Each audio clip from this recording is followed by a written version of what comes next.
Hi guys, in this video I'll show you how to open link of Terabox without downloading its app. So as you can see, I am on my browser. I'm using Chrome browser on my laptop, and once you go to any browser, just search here Terabox video player.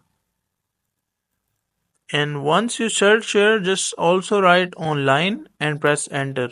So when you press enter, you will see multiple websites like this one, this GitHub,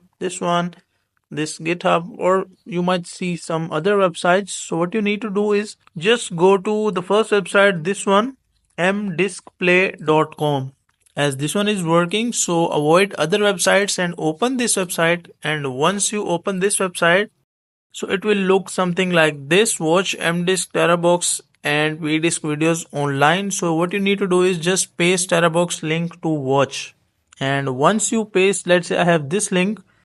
And once you paste the video link in this search section, just click on the search and it will take a few seconds to fetch the video, and after that you can play the video. So that is the simple process of how easily you can watch the videos online without downloading. Just go to this website and follow this simple process.